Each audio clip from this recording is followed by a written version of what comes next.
In the desert nation of Mauritania, beauty is not measured by a slim figure. Here, for generations, a woman's desirability has been tied to her size. And behind this belief lies one of the most haunting traditions in the world, the obesity ritual of Mauritania, a cultural practice that forces young girls into fattening camps, preparing them for marriage at a terrible cost. From the outside, Mauritania appears like many other West African nations, but step inside the villages and you will find a tradition that shocks outsiders. At the age of 10, sometimes even younger, girls are taken away by their families. Their mission is not school, not play, but to eat.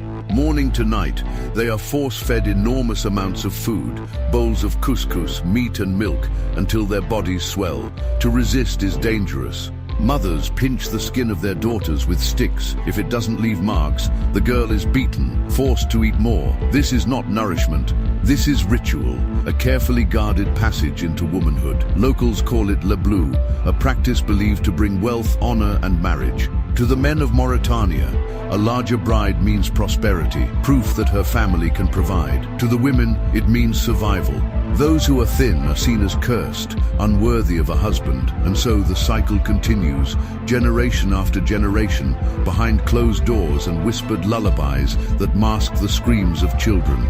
But listen to the stories of those who endured this ritual, and the horror becomes clear. Girls describe the constant pain of overeating, their stomachs cramping, their bodies rejecting the endless food.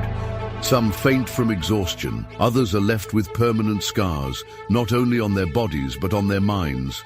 In whispers, some women confess that they never forgave their mothers, and yet those same women, when they have daughters of their own, often repeat the cycle.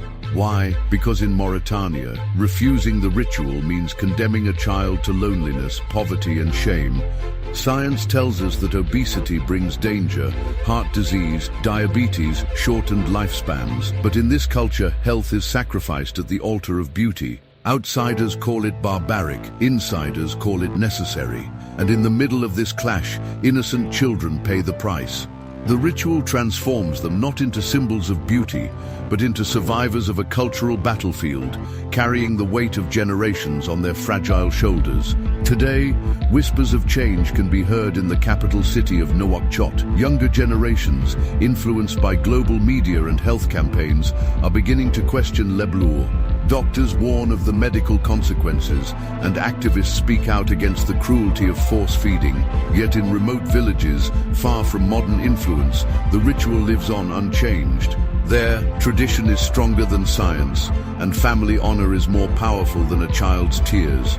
So what is this ritual really? A cultural relic that should be abandoned, or a desperate attempt to protect daughters in a society where marriage defines survival? For centuries, Mauritania's obesity ritual has endured, a haunting example of how traditions can shape lives, for better or worse. And perhaps this is the most disturbing part. Even when women know the suffering it brings, many still believe it is the only way their daughters can have a future. One thing is certain, behind every wedding song, behind every celebration of a bride's beauty, there is a story of a little girl in pain, forced to eat until she cried. And while the world changes around Mauritania, deep inside its villages, the ritual of fattening still whispers its dark price of beauty, echoing louder than the silence of those who could not escape. If you found this exploration chilling, subscribe to Mystic Ritual Voyages. Share your thoughts. Do you believe this obesity ritual is simply culture or a cruelty disguised as tradition? The truth, as always, may lie somewhere in between.